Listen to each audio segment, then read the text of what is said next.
Hello, my lovely friends. It is Laura Patricia Martin. Today, let's talk about exiting or leaving a relationship that had toxic traits inside of it. This is going to be an extension, hi Lena, of what we are doing inside of Sacred Singlehood, which is currently on offer. The price will be going up. Oh my god, so many fun faces in here. The price will be going up on Wednesday. But today I want to talk about leaving a toxic relationship and what this all means. So if you guys don't know me, hi, my name is Laura Patricia Martin. I'm an IBS anxiety and trauma specialist. And really I just help women, exit their pain and to get and recalibrate and enjoy life again, to reclaim joy, to re-enter this flow, to have this magnetism and all this kind of stuff. So yes, I have my, certifications and all that kind of background and studies and whatever, but it's more so the life experience. And so I want to talk about that today because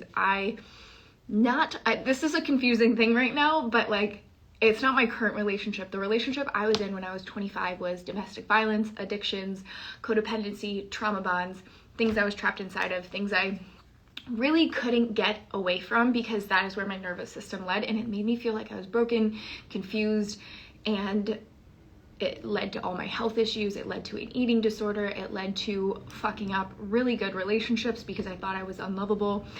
And I'm having a lot of conversations with clients lately that this is a common thing that we don't talk about, but people think this is my current relationship because I shared recently that Elvis and I were going through a little stickle pickle. It is not our relationship that we're talking about today.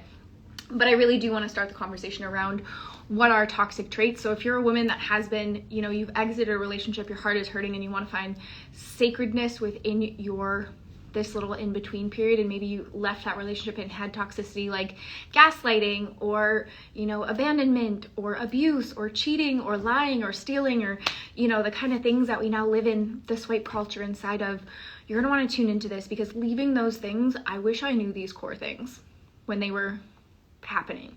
Things like wanting to go back and not knowing why, it's so hard to block someone when they're not good for you, or why you spend so much time stalking them on social media, or why you're always thinking about them and not wanting to run into them but wanting to run into them, and it's this whole thing. So I want to talk about that today and really give you a breath of fresh air, kind of understand how your nervous system works. I'm very left brain. I want people to understand science so that we can start to make peace with this.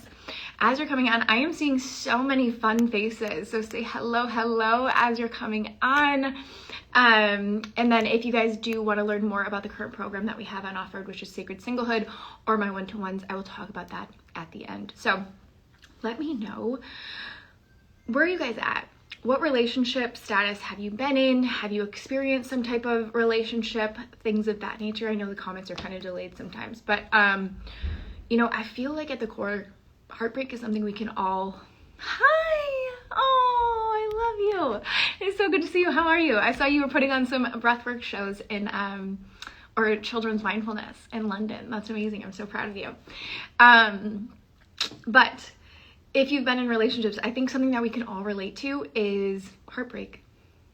And something we don't talk a lot about is that heartbreak is a trauma at the end of the day. Even if you haven't experienced like what I went through, we might not relate on the same stories, but we can relate to having that heartache, right? Like something hurt and broke inside of you. You feel deceived, you feel lied to, you feel like a story was cut short and like we don't belong or we're not worthy. Like we've experienced this. I remember my first heartbreak. It was this kid, Danny, and I was in kindergarten. I remember that one. And then my first serious one was this guy, Jack, and he just started dating my friend, and I was like, I'm unworthy, I'm unlovable, and it created this narrative that I carried with me for so long and started to impact the way I navigated through school and how I started to manipulate my body and how it looked and how I acted, and this kind of show I started to put on because pre-25, we're just trying to figure out, our prefrontal cortex isn't built yet. So we're just trying all these identities to try to figure out who we are, what we like to do. And then after 25, it's the whole journey of getting rid of it because we don't need to protect ourselves anymore, right? It's just science, but we cling to these identities that we built up, not realizing, the breakup that we might currently be experiencing, or the things our husbands have said or our partners have said, or, a friend has said, it actually has nothing to do with that moment. Yes, of course, that stings. But the thing that stings the most is the narrative that has been built up for the last 2 decades, 3 decades, 4 decades, 5 decades, because of the lived experiences, right? So when I left a toxic relationship, I didn't know the things that I was grappling with, wanting to go back to a narcissist, which I said something the other day where it's like, we really got to start looking at codependency after relationship. Yes. So this is what I'm going to start talking about in a second. You are right on. Tiny Lift Queen, what's your name? What's your actual name? But that's what I'm going to be talking about today, is a codependency tendencies after that. So, I didn't know, being in a relationship with someone who was an addict, where my mother was also an addict, neglect, cheating, all these inner wounds that were built up from my childhood were put onto this one person, and we were hooked, right? The way he was treating me was the reflection of how I felt against myself at the end of the day. And so leaving that relationship was the hardest thing. It took me 7 tries to leave that relationship. Even though there was abuse, even though there was cheating, even though there was drugs, even though logically none of it made sense. I knew it, which then gave that shame spell, which then, started to diminish my self-worth. But because of the codependency, which was birthed from the first heartbreaks, from the parental, life of growing up with an addict, and although I didn't even know it was an addict until I was 16, and then the whole collapse of the family dynamic and that kind of stuff, and then going to a totally different country where I didn't know anyone and thought I was creating this new identity. So what is it? Is it that actual person? If we actually sit back and we, look at it, and we're talking about leaving a relationship, it is so common to be sitting there and going, wait, why can this person do anything to me and I am still thinking about them? I still can't get myself to block them. I still hope I run into them and can have they have maybe manifested and changed their paradigm and changed the way that they run their life, and hoping we can come in, and all that is our inner wounding, is our codependency, right? That's the reflection of our nervous system, because at the end of the day, your life matches your nervous system, right? And we can't start to change these things and take these leaps that we want in our life and start to navigate these hurdles when our nervous system is in this calibration of chaos, of attachment, of drama, of all these types of addictions, right? So we often think of addictions as only, drugs and alcohol and things of that nature, but especially for children of alcoholics, which is what I was, or people that, I personally was trying to heal the wounds from my mom in this current relationship. I couldn't save her because my mom had passed at 22. So I couldn't save her. So if I can just save him. But what about me? And that's what the conversation I started to have with myself, which is what birthed the foundations of what Sacred Singlehood is. But it's what about me? Why am I thinking I can fix him when I am not fixing me? And yes, I watch self-development, and yes, I listen to podcasts, but I'm not taking the leaps on this stuff because I actually don't believe my worth is at the level, right? Because I know I shouldn't be in this relationship. I shouldn't be doing these things. But why can't I leave this? So then I stop and I don't actually fully show up, and maybe you can relate to that, or we've been in these situations for so long where we're unlovable. We don't think we belong. We don't think we're worthy. We don't think we can trust ourselves. We don't see the ROI on the investment and putting money into ourselves and getting the mentors or getting the therapy or getting the, actual support. So all we do is, keep it inside or not talk about it. And we think it's just us that's going through this, and it's not. We all have different stories, but we all can relate on a feeling of not feeling like we belong, or that we're worthy, or that we're unlovable, and it keeps us on the fence from doing things, and our nervous system gets calibrated at this thing. So we often think addictions are just, drugs, alcohol, things of that nature. Addiction is chaos. Addiction is people. Addiction is dopamine. Addiction is serotonin. We can get addicted to emotions. And that is what happens when we stay in relationships that are toxic, and then we see ourselves repeating these patterns over and over again. You know, a common thing after I left that relationship, good men wanted to love me. Good men. And my response every single time is, I'm gonna fuck this up. And I would. I was the worst girlfriend, because that is where my nervous system is. But then I would blame it on my something else. Instead of taking responsibility, being like, well, is it really all the crazy boyfriends? Or am I drawing this in? Not to say it is ever my fault for the things that happened. Like, that is not it. But there were warning signs that I didn't leave right away. Why? There are warning signs why you didn't leave right away. Why? Because our nervous system is a match for the life that we create. And we often think if we just watch a bunch of self-development, or we like do some breath work and we go to yoga, all these things are fine, right? Like, I love them, I do them, things, but they did not help me, because that wasn't actually where my brain was. When it comes to nervous system regulation, especially when it's trauma informed, we have to make sense of things. And we have to start to understand them, and we have to break them down so that there's actually some background to it. If you just tell me to go do breath work, that can actually put me into a PTSD relapse of emotions. So if I'm following something on YouTube and I'm wondering why this is, and then I'm having fucked up dreams because this is like, this stuff doesn't, I mean, you guys hear me talk about it all the time, like, it needs to have more educational background, and it's slow, it's this progress, and just kind of having this awareness of like, you're gonna leave, and on average it takes about 7 tries to leave an abusive relationship. So give yourself grace. Don't use it as an excuse and count 7 tries. Like, for me, when I was in that, I started going to 12-step meetings. I went to Coda and I went to Al-Anon for support. And they tell you not to leave for up to 90 days to start to get help. Again, this is not medical advice. It's not anything like that. Go at your own pace. But that is what I did.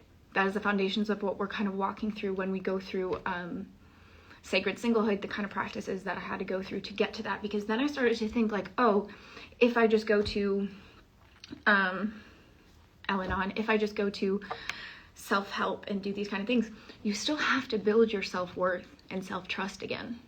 Because being in toxic relationships, it was some type of an energy leak. It does not have to be macro trauma, right? Like, it could be any type of relationship that dimmed your light and made you believe that you're not lovable or worthy, and you stop taking leaps that you normally do, or you don't hold the confidence that you had. And if you actually look back at like the confident child that you were as a kid, and all the narratives and the things that we've built up to protect ourselves, that's our ego, right? Like, most of our like who we are right now, our habits, our beliefs, our characteristic traits, our personalities, like when we say we don't like someone's personality, we're like, oh, I don't like her. Like, I just don't like her personality. That's just her trauma response. My mentor said that the other day, and I was like, that is so spot on. Like, that is just people's trauma's response. So the things that you don't like about yourself, like, I didn't like my temper. I didn't like the fact that I had an eating disorder. I didn't like the fact that I was doing all these kind of things. I was over drinking. I was under eating. I was using drugs, like all these kind of things. Hey, Matt. All these kind of things, because that is a trauma response. And pre-age 7, our characteristic traits are built up, right? So we don't have critical thinking brain yet. We're still in our other stages of our brain. So when our parents are, you know, we're out at the grocery store, we're doing a kind of whatever, or our friends don't like us at school and they're bullying us, we're doing all these kind of things. Hey! And our friends don't like us and they're bullying us and whatever. We start to build up this narrative because maybe mom's just having a bad day at work and you wanted a piece of candy and she picked you up and you went to the store and she just kind of flew off the handle at you. Your little chicken nugget brain cannot decipher that she is, you know, having a bad day. You know, she's fighting with your dad and she's doing all these kind of things. Like, we make up this narrative as like, I'm a bad girl, I must be a good girl. And like, we have 2 different choices in our life. And we usually, tell me if this is true. We go and we pick one, right? One can be the good girl. So mommy said I'm a bad girl and I don't deserve this chocolate, so I better go be a very good girl. And we carry this narrative forever. Helping around the house, being the mother, doing these kind of, especially if we have younger siblings, like taking care of them, pretending they're our baby dolls, like being the good one, cleaning up, doing the chores, never wanting to upset the household, like I'm a good girl, I get good grades, what have you. Or you do what I did, and you fuck shit up in your adolescence, and you give your parents some PTSD, and you do a whole lot of damage. And you reject it all, and you're like, I am unnoticed, I am unworthy, I don't belong in this family, blah, like this whole thing. And you start to create this narrative. And you lived experiences. And so when we're sitting here and we're like, oh, I don't like this personality trait. And this happens, right? Like it becomes our self-protection mechanism until we're 25. Because we don't have a prefrontal cortex until we're 25. I mean, a full grown, all the kind of things. And then after 25, like all of our survival mechanisms, personality traits, mindset beliefs, limiting beliefs, all this kind of stuff. Now we have to shed it. That seems scary as fuck, eh? Like these are the things that have kept me safe my whole life. And yet I'm this conscious adult trying to have deep, loving relationships. I am trying to expand my knowledge. I just want to be loved, like this unshakable love that I am not, lowering my self-worth on. I am not settling. I am not like this real romantic. I want that. And yes, relationships are hard as fuck and I fucking recognize that, but I still want my person. Like we want these things. And yet we sit and we think it's us. That's the problem. And it like a problem. There's nothing to really fix. It's just the awareness. At the end of the day, what's going on? Where did I get this from? How is it impacting my current situation? How can I start to reprogram that? And where can I find evidence that I am reprogramming that? That's what I walk you through, right? But you can take those questions with you for whatever it is. If you're just at the beginning stages and you just want to start to change what you're doing and change the conversation, like we just have to sit there and realize like it is so normal and common to leave a toxic, any type of relationship and want to go back to it. One, our nervous system got used to that, whether it was chaos or that person and it became a habit and this kind of thing and bouncing back and forth. Two, when we're in partnership, we also are co-regulating, so they keep us calm, and we get a dopamine hit, we get a serotonin hit, we get an oxytocin hit. So when we start to remove ourselves from that relationship, our brain is like, where can I get it? This is why we see rise in drugs and alcohol and exercise and, one night stands and all these kind of things. It's just, our brain is now being like, where do I find happiness? Who am I now? And it's just a chemical reaction in your brain. Like, it doesn't make you weak. It doesn't mean nothing's wrong. Or it doesn't mean something's wrong. No, you are just having a human moment. And something I really wish I would have known is to plan for that. Because I see one too many women, and maybe you've done this, not go after these big, bold loves or wanting to love again because they're so afraid they're going to get their heart broken again. And that doesn't just impact relationships. This impacts the raise we want at work and the careers we go after, the friendships we enter and the conversations we have with them and how we allow them to see us, the way we find, peace in our solitude and grounding in that and be able to travel and go out to eat and spend time, the way we feel about our finances and feeling like we're in control of that and like it's okay. I wish during these times and the way I talk with clients, the way I'm going to talk with you guys right now is planning for the voice inside of our head when those things, relationships, whatever, a heartbreak is just, it hurts. And I'm not disregarding the pain. I'm not disregarding what happens after that. But how you treat yourself through that is how you get through it. Otherwise, we keep carrying these same trauma responses, conversations, personalities, fights, blowing it up, self-sabotage, which is actually just self-protection and the nervous system. We keep carrying that with us because we're not actually sitting in the fact of how do I recalibrate my nervous system right now? How do I get those, neurotransmitters back into my body so that I can navigate this through, heal, and not carry it with me. And it's not to say, like, I definitely carried some of my traumas with me into my relationship with Elvis. But I have enough conversation and background and knowledge to hold a conversation around that, being like, this is not you. I am in an activated state right now. Give me 25 minutes and I'll come back and have this conversation, but this is from my past stuff. And you navigate it, and it's not protection when you're with someone that, is a healthy relationship. Like, I took 2 years single to calibrate my nervous system. Whatever it is for other people, you can do it. You don't have to even be single to do it. You just have to take personal responsibility for taking that in-between moment, finding your way home and making it sacred. Relationships are hard, and the relationship with yourself is the hardest one. And yet we bounce around looking for validation and dopamine hits and oxytocin and all this kind of stuff for people outside of us. And it's okay. But when you come out of a toxic relationship and you want to heal at the end of the day, right? But at the same time, you want to escape that pain. You don't want to be alone, because then the thoughts creep in, and what do I do with this heavy emotion? You treat yourself like someone you love. You find hobbies. You surround yourself with people, because the only way we learn how to self-regulate is through co-regulation. That was the first form of regulation. That's how we learned. Our mothers or our caregivers or whomever, that co-regulation, when we cried and we cooed and what have you, and someone came and held us, that's how we learn to self-regulate. So in times of distress, when we're in states of arousal and we can't seem to find our way, and we feel like it's heavy, and we feel like we can't, go about and do the things, as much as we want to isolate, that's where co-regulation comes into place.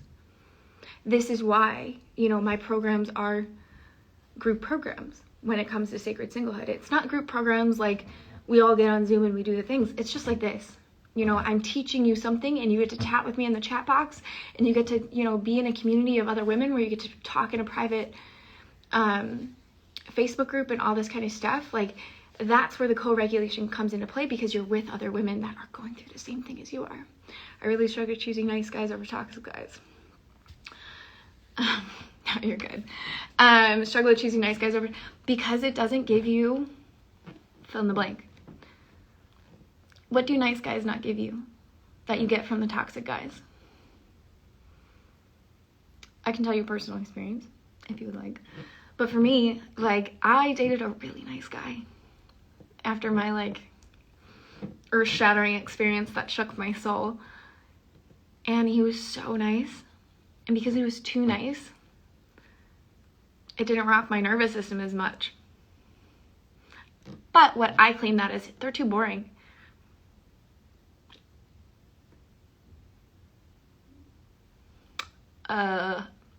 Now, Elvis and I, he is the safest place to call home. And yes, I have shared openly on here, we're going through stuff. He is still the safest place. If you guys could be a fly on the wall to hear the conversations that we have around our relationship, and what we have gone through, and what we continue to go through, and how we continue to hold ourselves through it. It is so safe, but that is not because he created the safety. I did that in me before I even started outsourcing that. And so if we notice these traits that we're calling in these guys, right? I realized the same thing. I was calling in these fuckboys. I called in cheating all the time. I called financially unstable men, all these kind of things. And yet the vision I had for myself was I want this guy. My friend actually just sent me a photo a few months back being hey, remember when we did this practice of calling in the guy that we want and doing the things that we want and whatever, and I wrote down all these things, and I was it's I knew Elvis was coming. And so you have to do that kind of stuff, and at the same time, what kind of person would that person want? And it's not to say you have to change, but it's kind of being honest with yourself at the end of the day. That meme where it's am I the drama? That was me. It was I want this safe guy. I want this stuff happening. I want someone that's healthy and not doing drugs and, doesn't drink that much. And we go to bed at 9 and, he meditates, or he at least has some type of spiritual practice, all these kind of things. And yet, when I met a guy like that, it challenged the complex that I had built up around me in this safe little, because I actually wasn't, I did that stuff, but I did that stuff to check a box. I didn't actually regulate my nervous system to feel safe inside of that. That has been the work of my life this last year. Like, my nervous system in partnership was not regulated. And that went back to, how I was raised. The household, the parents, the father, the motherhood wound, the fatherhood wound, the sibling wound. Like, there are so many different components in it that stem to so much more. And this is why when we're leaving a relationship and we feel heartbreak and we feel these kind of things, most of the time, yes, that heartbreak probably sucks because of the what if in the future that we had built out and all the kind of things, and now it's not going to be, we have to recalibrate all of this kind of stuff. Hey, Amanda. We have to recalibrate all this stuff. But mostly, it's because it triggered unhealed trauma from our childhood. And those unworthiness and that lack of belonging and all these kind of things that we have been outsourcing for so long through diets and money and achieving these goals and doing these things and career growth, and we thought that would get healed in this thing. And then when that gets shattered, it's like, oh, this is confirming my belief that I am not actually lovable or worthy or anything. And so it's not even in that present moment that we're dealing with, it's little stuff from back here that we haven't really looked at. And it's not to say, right, like I've spoken about this at every masterclass. If you guys have been in any of our masterclasses, it's not a mentor's job, it's not a coach's job to really go into your past. That is, yes, we have questions and we have things like that, but it's more so, how do we get present in the future? A therapist goes to the past with you. That's why they're beautiful, and I highly recommend therapy. They're fucking amazing. They can see the depths of your soul even when you don't want to see it. The current mission, though, in anyone's life should be, how do I get safe in the present moment? Because even when shitstorms come, because they will, every new level, there's a new devil. Every single time that statement has been true in my life. And old times when the things that happen, like in my relationship right now, if this stuff was happening, I would go so codependent, attached, anxious, like batshit crazy girl. Now, I hang out with my best friends. I sleep. I do this. I regulate. I journal. Like, I talk to the person that I'm trying to navigate it with. Like, instead of playing a bullshit game, like, we have conversations and we talk to each other's power. We hold each other in their truth, just like I'm talking to you right now. Like, people and like their power, right? My mentor says this all the time, like, believe in people and their power. Not everyone wants to break your heart, but some people just aren't the right puzzle piece for you. And are you okay with figuring that out? Can your nervous system handle that? Because when we believe in our core that we are worthy, that we are loved, and everything else, even the partner, even the friendships, even the house, even the career, even the wealth, even your kids, they are just an extension of you. They don't make you worthy. You were born and you didn't have any of that shit. And you are still worthy of love and belonging and growth and expansion and discovery and curiosity. And we have just had life experiences that dipped that. And now we're afraid to grow from that because our nervous system is like, no, if we get too big, then we might get disappointed. I can't fall in love because I might get disappointed. I can't invest in programs because I might get disappointed and not do it. I can't do this because I might get disappointed. I can't ask for the raise because I might get, like, when we learn to make peace with the disappointment of like, yeah, I may, but nothing. Like, women's core wound is disappointment. Men is shame and guilt. Women is disappointment. So we don't do the things we want because we're so afraid of being disappointed. And yet we sit in the same spot that we've been at for the last year, 6 months, whatever, being disappointed because nothing has changed. And we still keep calling in toxic relationships and not doing the things that we said we're going to do, or going after the things in our business, or taking the leaps and this kind of thing. Like, we're just like, no. Like, this is why things, and understanding the nervous system and trauma informed and investing in mentorship and doing the kind of things, because people can call you on that. They can navigate it through so it doesn't feel stressful. It feels stretchy. Because in order to change to create safety, to find the love, whether you want to be in a partnership or you just want to feel in love with who you fucking are. We need safety in our body. We need strategies. We need more than just like yoga and breath work. Like there's science that our left brain needs to know so it can calm down when we get into a state of arousal, right? Like these are the foundations of sacred singlehood, because there were so many things where I was like, let me go to Bali and live there for a month and I'll be fine.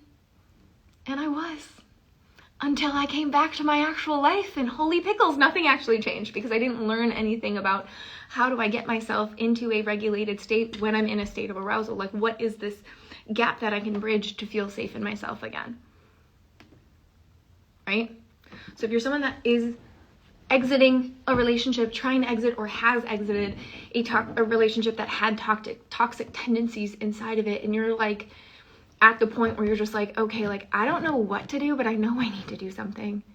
I know I need to do something because I need to start freeing up my mental space. I need to start taking action on things. I need to build my confidence again. I need to get that fire in myself that I knew before this. And like, not even before this, but like something maybe that I've never even known. And you're feeling like activated by this conversation. You're like, oh, wow, like that exists. Like, honey, it exists. Then Sacred Singlehood is where you want to tap into. Okay? It is a 3-week program. I'm walking you through the things I've lived for the last 4 years. I could write that journey forward and backwards. And because I have been an IBS anxiety specialist, I went and I got my trauma specialist, whatever, all the titles, but it's really like the lived experience. And it took me 4 years to bring it to life because I thought I could only talk about gut health. But all of this, my relationship patterning, my trauma responses, my nervous system dysregulation, all of that is what led to the health issues. This unshakable trust that we have tapped inside of us, like that thing, no matter what, you give yourself patience and grace and you ride the waves of life. You love to a capacity that is unimaginable. You achieve the goals, you go after the things, you have the confidence, you have the hard conversations, you do the things you're meant to do. That's what we're walking inside of. It is 3 weeks long. You get 2 calls Monday and Friday. You get access, lifetime access to the replays, downloadables, guides, and it's live just like this. So it's literally just like this. Like you don't have to be in a group call with everyone on Zoom. Like I know that can be kind of nerve-wracking. It's just like this. And you get to ask your questions in the chat box. You get to ask them in between calls when something comes up for you. And we get to have a conversation. It gets to be live in the energy so that we can keep each other accountable and hold each other to the highest power and do that thing that's called co-regulation, which is how we get back to a state of regulation. We do it with other people, not in the quiet of our home where we think no one understands us. Like we might not have the same story, but we definitely have the same feelings. And I want to free that up for you. So there's no more time like scrolling your ex and, wondering where he is or worrying if you're the victim and all this kind of stuff. Like you get to free up so much of your mind so you can actually think of all the things you're meant to be doing and go after and have the conversations, whether it's a career goal or it's a life goal or a family goal. Like we get to clear this stuff up. And this helps our health tremendously. Like they go hand in hand like a freaking, corn dog. Like it is beauty. And so just click. I'm gonna put it down here. I always stay up here and I realized when I watched one back the other day, it's down here. And I click my little face here. And if you go up to the top, you will see where you can register, right? We're gonna be starting in April. And all you have to do is enter your information. And anyone that enrolls between now and then, you're gonna get 2 extra bonuses. So you can get started today. Plus the price will be increasing on Wednesday. And there's payment plans available. There's extended payment plans. If you need to set something up, I'm not here to trigger any trauma responses in people, as I hope you guys know, but I'm always here to set things up to regulate your nervous system. But investing in you is a scary thing, right? I've been doing it for years. Still to this day, it's just, again, every new, at every level, there's a new devil. But it isn't even just the action of investing in yourself is tremendous. And clients have been seeing wins as soon as they do that. But if you are on the fence and you're like, okay, but I need someone to talk me through this, I have questions, I want to walk, like I've opened up discovery calls to walk through that. Those are complimentary, 30 minutes. You could do that. Like I said, I've been doing this for years. I remember when I was terrified to even invest $97. Now it's like 6 figures. Like it's bananas, but it's like the fear is still the same. So I will hold you in that power and walk with you through that if that is something that you also need, because that is something I needed at the beginning when I ghosted my first coach. So I get you, I see you, and I'm holding you in your power that there is so much more available to you when you release this narrative. Your nervous system, your body, your healing, like there is so much science and strategy and methods and things like that that we get to add in so you can free up that space and actually achieve everything your delicious self is meant to do. So, like I said, just click here. The price will be increasing on Wednesday, and the bonus was there, so you get 2 extra master classes, which I think is like 6 extra modules, because I feel friendly. It's 3 weeks long. Calls are Monday and Friday, but you get replays for a lifetime. It is live, it is juicy, it is magnificent, it is transformational, so that you walk out of this feeling so fully supported and safe. So I hope to see you in there. Invite your friends, share this with a friend if you think they can benefit. It is always helpful to grow this community in any way and kind of pay it forward. But I think that's it. I will see you somewhere on the internet, and I love you. Happy healings.